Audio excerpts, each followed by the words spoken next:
Hallucination. To have illusions, from the Latin past participle of hallucinare, to wander in the mind, to dream, to talk unreasonably, to ramble in thought, to be at a loss, be beside oneself, with grief, with joy, with perplexity. Hallucination. They come and go. We all sort of have them. I've been debating mine, thinking about mine. Speaking of mine, one of my best ones, Herb. If you are a hallucination, I bet some would say you are a imagination, and they would quantify about the difference. It doesn't matter. I suppose it does not, does it? Because a hallucination or a wandering in mind, yeah, imagination, hallucination, take it as the ramblings, take it as the wandering of the mind.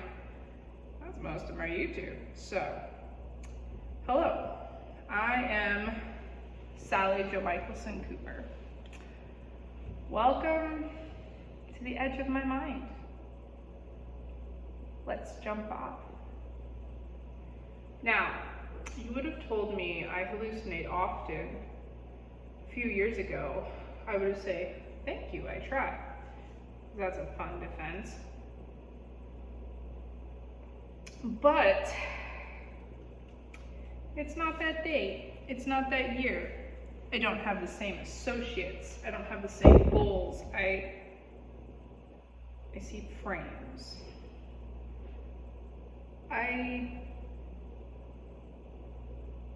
I've started a different path that's not so insular, that doesn't find the idea of living from my own mind as functional as I used to see it.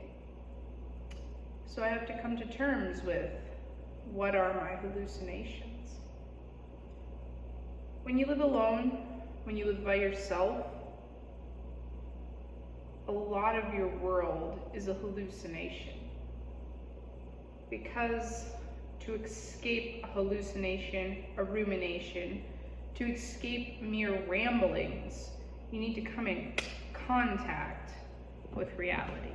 Now, I'm luckier than most because I've always been a little closer to reality.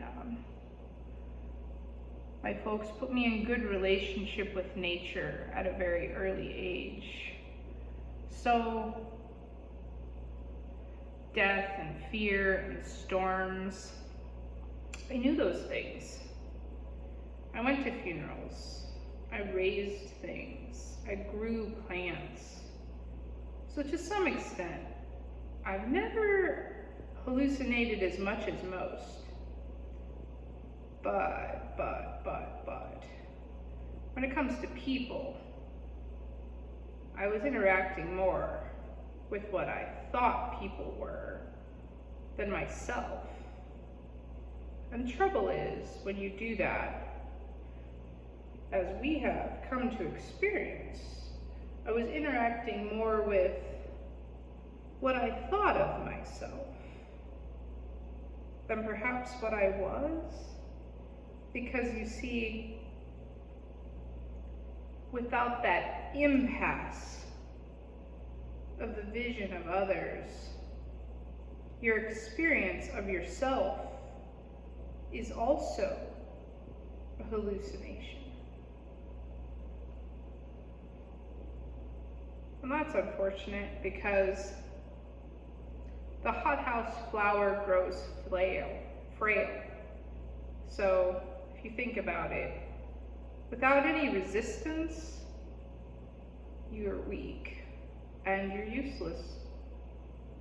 And it's easy to build yourself a hothouse. It's easy to build yourself a brick wall. You can even take pride in it. I remember just not caring what anybody thought. And there's some function to that, okay? But it wasn't in the good ways necessarily. And it doesn't matter how big you are, how bold you are, how strong you are, how capable you are. You will succumb to being lonesome. And if you're not teaching yourself how to know others, if you're not teaching yourself how to be a friend, when you finally succumb to the lonesomeness, the people that end up around you because you just don't care about people, well, you'll have no discernment about them. And if most of your hallucinations are about people, you won't be able to discern the difference between people and people. And a lot of my experience about people and about myself was as much of a hallucination as my dear friend Herb here has been. And it might serve its purpose. You've always served your purpose. But there has to be more. We have to be more. We have to pull together to be a thing. Because fractions of hallucinations aren't anything. They aren't anything at all. And I don't mean for this to be so much a rambling. I'm trying to think it through.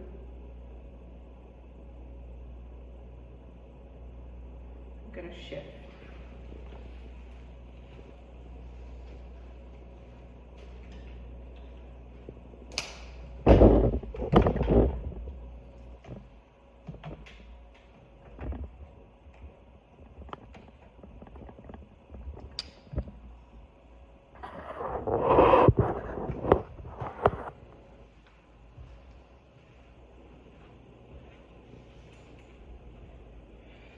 That's a little quieter, isn't it? My loud mind isn't quite spinning. Maybe I can avoid the rambling. To wander, to grieve, with joy, with perplexity. The illusion. How do we come to terms with the illusions?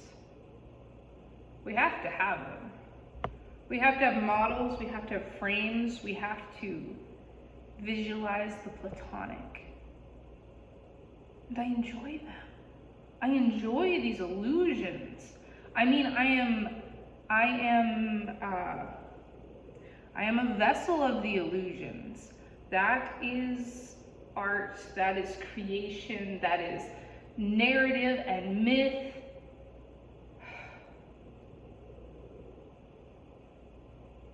But we mustn't confuse them.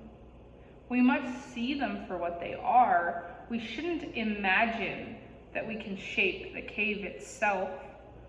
That's madness. So, how can we contend to understand what we see clearly? What is seeing clear? How do you know? What is focus? What is 20/20? What is sharpness and precision? What is reality?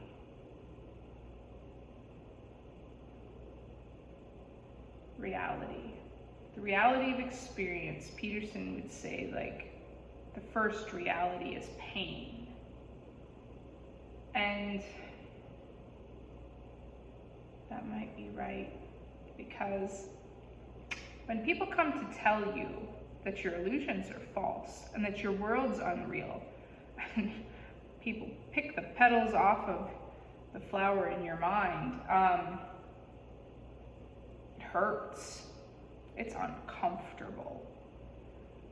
It's resistance. But is it unkind?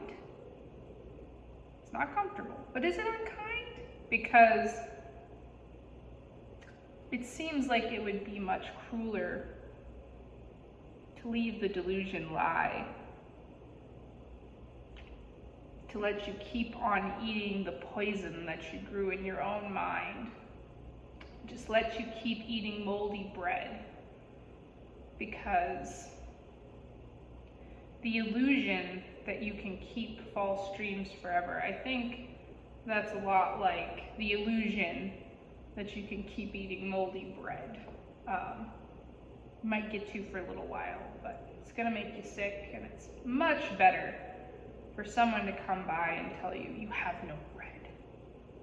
And you can blame them if you want for taking away your bread, but if your bread was moldy, you didn't have any.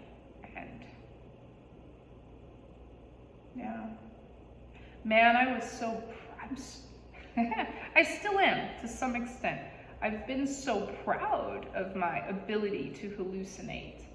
I can see anything. I mean, I can imagine the rise and fall of empires. I can imagine the flying cars and life on nitrogen-based or sulfur-based worlds. I was thinking of life on Venus. I can imagine a whole new way to build a house. I can imagine completely different eating utensils. I can imagine cities built by nanobots that grow metal like plants. I can imagine them. And it makes me feel powerful. But if I can't discern if that's a hallucination or real, is it any good at all? It doesn't matter. It doesn't matter if I can imagine it. It doesn't matter if I'm an almighty creator within my own mind. If I can never find where it makes contact with the world. If I can't even make contact with myself, what does it matter if I can imagine all the glories of heaven or all the depths of hell? Those powers aren't mine. They're not real. I can't action them. So how can I discern what I can make contact with? Oh, the pain. I can feel it. There's a difference. This is where I end, and that begins. I don't go hitting people, but you can do that with people. They can tell you if they're brave, if they're honest, if they're worth a damn. They can tell you. They can help you. And not one of them, maybe not even two of them, but many of them over and over. You can connect, and you can talk, and you can share. And if you try, if you get really lucky, you can start hearing them.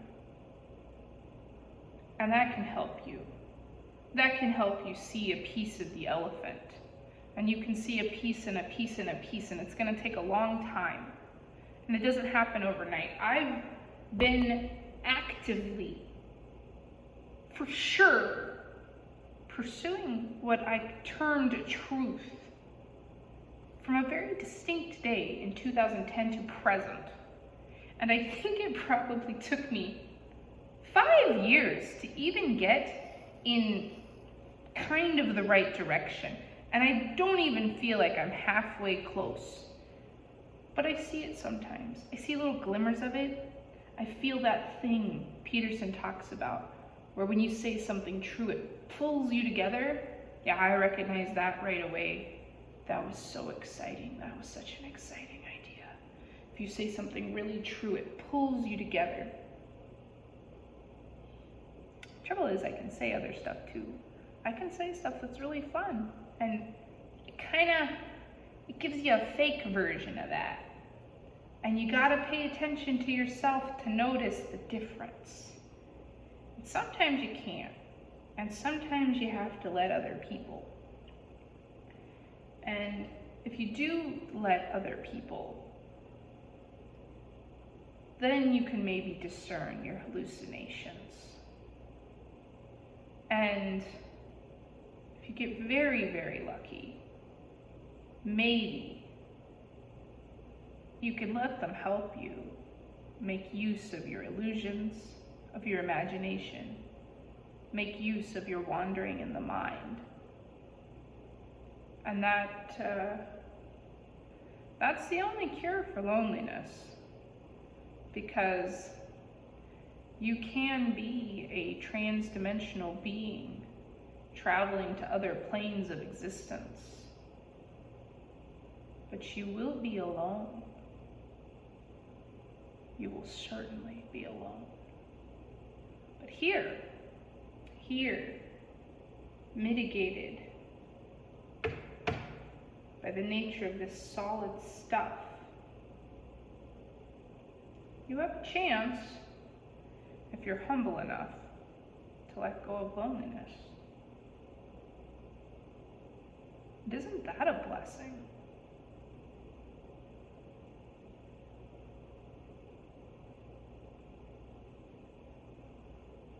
Yeah, beware the hallucination that makes you king. Yeah, that's the right thing. Beware the hallucination that makes you king. Because it's not the cure to loneliness. Is that how I should sum this up? Does it sound conceited? Somebody will tell me. And that's about the only way we'll know, because we're the same person. You're not a lot of help by yourself. Well, yeah, you've been a lot of help, but part of this whole concept is we have to get back together, and we have to quit the side by side. Yeah, it's called personal growth or something. No, it's the only way forward. Good luck out there. Remember, we need you to save the world.